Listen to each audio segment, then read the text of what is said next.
Fiona Werle, Senior Sandtray Therapist. I'm really delighted today to have as my guest Julia Knach, who has lots and lots of letters beside her name. She is an LCPC, an LCADC, and an RPT-S. But that means that she's a licensed clinical professional counsellor, a licensed clinical alcohol and drug counsellor, and a registered play therapist. And she's presented in several places throughout the United States and recently opened her own group practice in Baltimore, Maryland. And she focuses on trauma and addiction. Now, there is more, there is much, much more, isn't there, Julia? We were just talking about that, but you've got to tell our listeners all about you. So welcome, and yeah, tell us more. Sure. Thank you for having me. I appreciate the opportunity to be here. Along with doing the counseling, I'm an adjunct professor at the local community colleges here, Baltimore Community Colleges, where I teach in the human service field, and I focus on addictions counseling.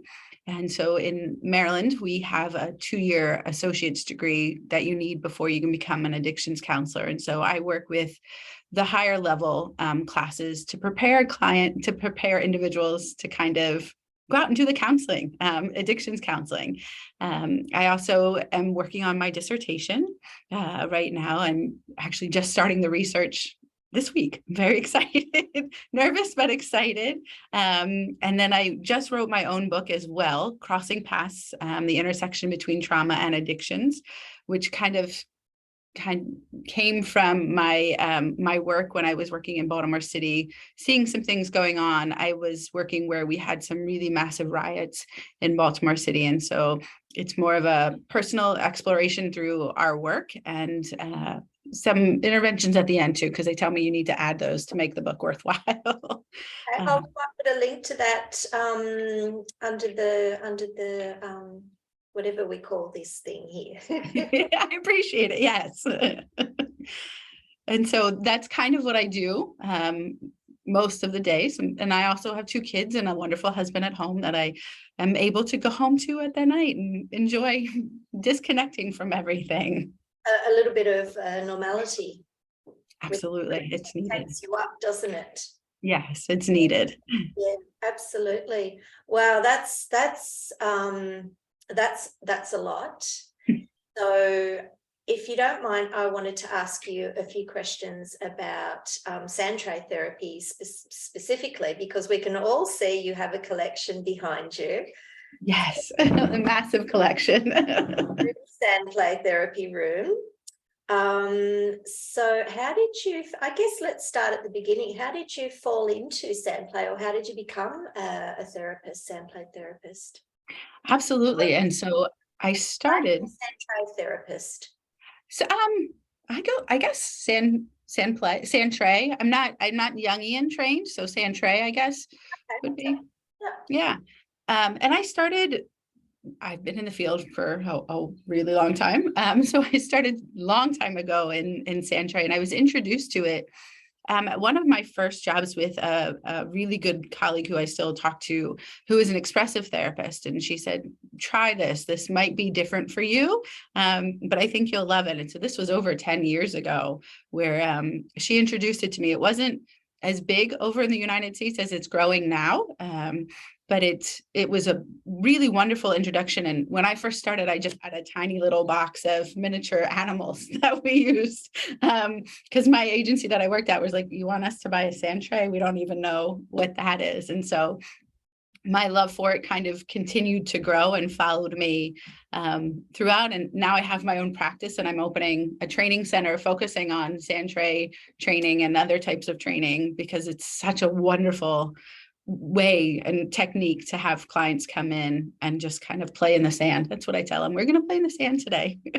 You're actually really well placed to run some training, because you've got that whole community college there that you could kind of integrate it into. They would love that as an add-on to the counselling Wow. And then you could have specific trauma informed or drug and alcohol informed. You can use it anywhere at any time with anyone. My biggest challenge, I always say to my students, my biggest challenge is I want to work with an alien. I think that would be so much fun. That would be great, you know? Yeah. Work with everyone. Absolutely. So you mentioned your training. So where did you do your training? Sure. So I have done my training and I'm finished the 10 levels required, and I'm working on the certification here. It's taken me 2.5 years, but I've done it with Dr. Theresa Kestly from the Sandtray Institute of New Mexico. She has been my mentor. My goodness, I talk to her weekly. And so I've worked with her for 2.5 years. Absolutely love her. She is such an amazing person and trainer. I can't say enough about her. Sandtray trained, isn't she? Because I've read a lot of her readings and articles and research. Very well informed. She's wonderful. And she so sweet. She did it online during the pandemic, and that's how I got to meet her, because she usually does it in our house in New Mexico, and New Mexico is on one side. It's like Sydney for you guys and Perth for us. So it's that far in distance. So there was no way I was going to be able to do it in person. But this summer, I actually got to fly over, now that the restrictions have been, and do my capstone level with her in person. And she's so welcoming. She welcomes you into her home. She has this beautiful Sandtray room, which was supposed to be the master bedroom, but she turned into her Sandtray room. And there's just so many miniatures and Sandtrays. And so we got to do work there for 4 days for our capstone level, and then supervision with her and everything. So I've done all of my trainings with her, which have been absolutely wonderful. Fantastic. Oh, maybe we could get her on and do an interview. Hey? We can ask. I know she was just doing something online for a school in Korea. So she does these things. So well, that would be good. And it's so good for the community, because we're really, the message that, you know, I kind of want to bring across to the community is get rid of any egos. This is about us learning from each other, supporting each other. And we all come from so many different, countries, but ways of thinking, you know, just our lived experiences makes us different and bring different aspects to our therapy, our training, our kind of support in general. Yeah. Absolutely. Bring it on. Let's so we just touched on that Theresa Kestly is your trainer, who I know is Jungian trained, but you call yourself a Sandtray therapist because your training's not Jungian based, although I'm sure there's been some thrown in there for you. How do you use the sand?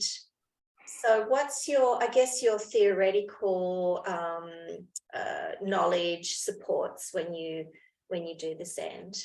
Sure. So I'm very humanistic in nature. I really use that approach through trauma and the neuroscience behind it of, you know, our bodies respond the way our bodies respond based off of past.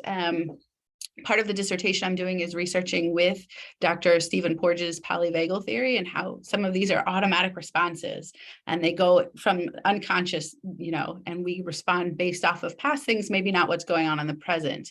And so looking at it through that neuroscience lens with this humanistic client-centered focus, I use the Sandtray, and I'm usually very non-directive with the Sandtray, and people will come in and just kind of create. I do some directive approaches if it's necessary, if they're struggling, and those are generally like, just show me your world, tell me what's going on. But I try to keep directions to a minimum, again, unless it's really specific to what we're doing. And so making sure that clients feel comfortable, knowing that there is no right or wrong way to do the Sandtray. It's your world. I'm just asking to be part of it, becomes the idea here, and really making sure clients are comfortable. It can be overwhelming for a lot of people who've never done Sandtray. And so I always try to lighten it up. Like, we're just going to go play in the sand, something everybody likes to do most of the time. And I give them a minute because I do have lots of miniatures to kind of look through the room and see what's going on. And if they don't want to do it that time, they don't have to. It's always an option though. I just noticed above your doorway, does that say Sandland? It does. I had a friend made my sign for me that says Sandland. And so we're in the Sandtray room. I don't know if you can see. And so that's the entrance with like curtains so that I can pull the curtains down, and then like my wall. And so it's all kind of like decorated, and I have 2 trays in here. Now you have a round tray there, do you? I do. I have a round tray, and it's actually got purple sand in it. And then my computer is actually on my rectangle tray. I got a round tray because everything in nature is round. And so I love that it's kind of a Jungian symbolic. Everything in nature is round. Everything man-made becomes rectangle and squares. And so sometimes having a round tray, people find easier to work in. That's interesting. I would have thought the opposite, that we're trying to round the square, but it's a really good conversation to have. And that's what I love about the diversity of Sandtray therapists. And that's what I was just saying. Everyone brings their own, take into it. And really at the end of the day, it's about supporting and helping these clients, isn't it, to express all those wounds that, are sort of sitting inside them and holding them back from, the individuation, or for, expressing, be able to verbalize, how they're feeling, or, what's holding them back. So it doesn't matter how we get there, as long as we get there, isn't it? Absolutely. Yeah. Purple sand. Yeah, I will show you. I'll take the lid off and you can see. In America, I would say. So I don't know if you can see the purple sand. Yeah. So is that naturally purple? No, I believe it's ground up, like glass type. So it's a much different texture as well than my natural sand. Yeah, okay, because I know Lorraine Friedel, she uses the black sand, but that's natural for Hawaii, isn't it? Yes. In Australia, we've got beach sand, which is illegal to have, so we don't have beach sand. I recommend Sydney washed sand, so that's sandstone. Yeah. And there's some other, we don't ever recommend play sand for Sandtray therapy. That's a big no. Yeah. No, we have a company here in the United States, and I would imagine they ship overseas, Jurassic Sands. No, a few Australians asked about it. But our Sydney wash sand would be the equivalent to the Jurassic sand. Okay, yeah. So what is the Jurassic sand made of? Please they have it's just, I don't honestly know offhand. I have the Mojave beige sand that I use as my regular sand, and so to me it's just regular sand. Okay, yeah, all right, yeah, we can't get beach sand either, although it's illegal too. It is. So you're a drug and alcohol specialist. What type of clients do you currently see, and how do you get them with that particular issue into the sand, or is that the way you do it? Talk me through maybe a case study made up or confidential. Absolutely. So I see both trauma and addiction. So I see kids young as 5 all the way up to adults. So it really depends on what the presenting issue is. Because one of my past jobs was at a child abuse center, I have lots of experience working with kids who have been abused and neglected. And so I use sand as part of play therapy. So kids will come in and just build and build and build. I have a few clients that just come in and play out scenes in the sand, because kids playing in the sand is different than adults. And so they find it a wonderful way to kind of work through whatever it is that they've been through without actually having to tell me, or, because kids don't always have the cognitive ability to tell you what they've been through. The sand provides the images that they need. As far as addictions, I do work with some of those in recovery and some still using. So it depends on where they are in their stage of addictions or recovery as to what we do in the sand. One of the things that I do with them, if they're in any substantial recovery, is the hero's journey in the sand. And so I use that journey with a beginning and end point to kind of go through their recovery so they can see where they've kind of come from and where they've gone. And I have a few clients right now that I'm doing it with that are actually really enjoying this journey. And I have the two trays that work together so they can put the different parts of the journey in the different trays and see how everything kind of, how they went, how their life kind of went for them in their recovery and in their addiction. So with the hero's journey, are you following Joseph Campbell? And he's sort of, yeah. For the most part, I am. There are a few steps that, you know, depending on, I know the background of the client, so we might take a few steps, a few phases out because they might not need those. But for the most part, yeah, Joseph Campbell's. Beautiful. I love it. I love it. I have a little boy who I've been seeing for 6 years, Eli. We've done a film. He's on the Open Gate Institute website. It's, if you haven't seen it, I think it's on this YouTube channel as well, actually. Have a look at it. It's just amazing to see this young man who, when he first started, all his figurines were laying flat. Nothing was standing up, nothing. And recently he built the what's that structure called, like a not the apocalypse. That's what's coming. He built this wonderful Colosseum, like this beautiful Colosseum structure, and used all these archetypes, like really strong archetypal figurines. And I just sat back, Julia, and I'm like, I remember his hero's journey. Everything contained, nothing contained energy. Nothing. And now he's done this. I was like overwhelmed. So I also, when you sent me the information and you said that you did that, I thought, yes. And I put it in the training as well, so the students can go and have a look at Joseph Campbell's work, but also go and have a look at a movie, any movie or a cartoon, that's got any Marvel movie. Absolutely, because that's the hero's journey, isn't it? Absolutely. And I will say, one of the wonderful things that I discovered during this part of my Sandtray training is Dr. Rosalind Halicchio. Oh, I don't know how to pronounce Dr. Roz's name. She wrote Mapping the Heroine's Journey in the Sandtray or Sandplay.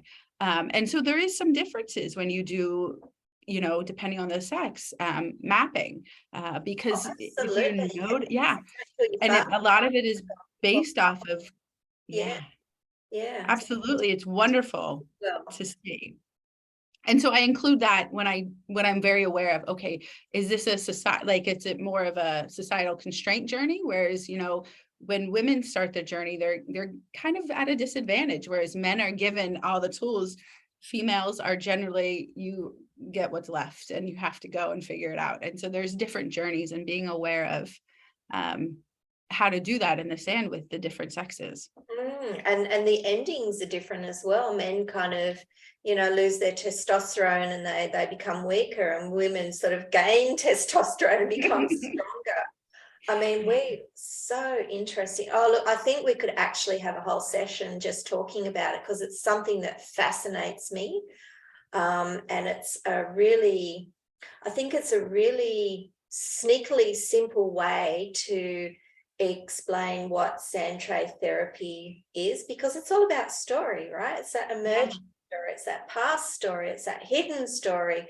And so you can kind of get this framework of the hero's journey and go, well, this is you. Yeah, absolutely. Yeah, I love that. So let's talk about this dissertation. What will it be? What's the title or the subject? Sure. I'm so excited for my dissertation. It's actually one of, if not the only, first study to compare the use of Sandtray to for healing. So the title is using the Sandtray to encourage healing from ACEs, which are the adverse childhood experiences. Yeah. And so I have participants who have agreed, God bless all of them, have agreed to come in, right? I thank them all the time. Thank you. To build in the sand after doing some kind of questionnaires. All of them have self-reported ACEs. They have been in therapy before. And so I'm comparing their use of the Sandtray through 6 sessions, because I would love to do more, but it's time limited, so I can't do more, and how they felt their healing journey went for their symptoms compared to what they've experienced before, but also just in general. Did you notice anything different while you were building in the sand? Did you notice, how was it for you? What was the experience like? And then the ultimate goal is to compare it for other therapies that were generally, more streamlined, like the CBTs, DBTs. Oh, if we can help in Australia any way, anyhow, reach out, let us know, because Absolutely. that's amazing work. And it's the thing that is, I guess, for want of a better word, lacking in Sandtray therapy, that, and that's why I train Sandtray therapy, because we use what's called, it's the, what is it? What do we use? WESPI. It's the WESPI assessment of cognitive and language abilities through Sandplay. So we've converted that to a checklist for a symbolic play assessment. Yeah, and then we also have these other assessment checklists that we've kind of, redeveloped, and really what you're talking about is it's kind of part of the missing link. Mm-hmm. I would be so proud to, continue your work once you've, got it going. I'm so excited. It's been reworked a few times. My initial goal was to have individuals wearing a heart rate monitor to track unconscious responses as they were building. But I couldn't get enough participants to do that, because for mixed methods research, you need close to 100 participants. And I don't know how you do 100 sessions in the sand for a few times to compare while still working and having kids. So we went to comparing it to, time becomes of essence, and they only give you about like 12 weeks to do the research. So we kind of brought it down a little bit. My ultimate goal would be to do independent research using the heart rate monitor while people are building in the sand, to see, are what you're reporting matching the physiological changes that your body is experiencing? Are you notice when your heart rate's picking up or when your heart rate's slowing down, and if you're getting activated or you're in kind of like this calm, relaxed zone? I think that would be wonderful research to have for a method that those of us that use, we know it works. We just need that evidence-based stuff. Yeah, wow. Because as you're talking, I'm thinking, well, over there you've got the World Sandtray Therapy Association, and you've got the International Sandtray Therapy Association, and they both have like their conventions. That would be an ideal time to say, right, guys, here's some heart monitors, hands in the sand. You'd have the numbers. Absolutely. That's a great idea. I might have to pitch that. I might have to pitch that. Yeah. Or even getting, doing the outside research from other Sandtray therapists who are willing to have people put on heart rate monitors and watching and see what's going on and sending the data. Yeah. Oh, exciting. Like, it's up to you young ones to do all this. And that's just amazing. So we're kind of, I could talk to you all day, but I know you're going to get home to your babies. And we always ask therapists about their elevator pitch. So the elevator pitch will be, what is Sandtray therapy? So would you like to have a go? Sure, I'd love to have a go. I think Sandtray therapy is an expressive therapy. So I always tell my clients it's an expressive way. It's a different way to kind of get to what you might be feeling without knowing it. And so it's a beautiful way. You put your hands in the sand and we see what comes up. And so I generally just say, let's go play in the sand. Let's see what comes up in the sand. And most of my clients give me that look like, what do you mean we're going to go? And then they come in and they're like, okay, I get it. And now I have clients that come in and just say, hey, I just want to go in the sand. They know they can just come in and start building without even telling me. And so I really just kind of pitch it as, we're going to go play in the sand and see what comes up, what your unconscious might want to tell us today. Beautiful. Thank you. Thank you. So that was, that was only a 2-story building elevator pitch, wasn't it? Most of the time when you say, let's go play in the sand, people are always intrigued. And then you can, I can do the neuroscience spiel and all that. But it's, for me, it's, you keep it simple. Let them know we're just going to go play today. And that's, as adults, we kind of have this, oh, I don't want to play. But once you get in and you kind of see what you can do, I think once adults get to that, get out of their head, put their hands in the sand, you can almost see their body just going, oh. Yeah, absolutely. And I use the sand for not only non-directive, but I do it in combination with like EMDR and Brainspotting and other things, so that there's all those connections, the bilateral stuff going on, so that both sides of the brain are working while they're awake with me.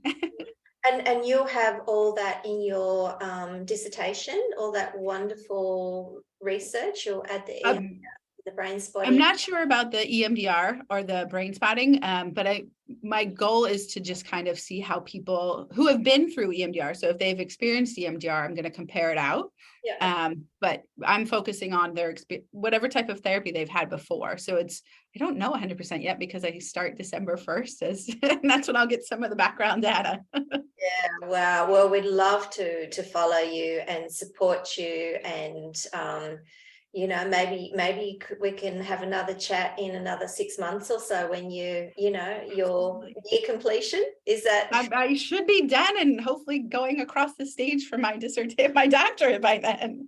Wow. That's so exciting. That is so exciting. Oh, look, Julia, it's been such a pleasure speaking with you. You're such a amazing woman, and you've done so much and so much more to do. Thank you. I appreciate it.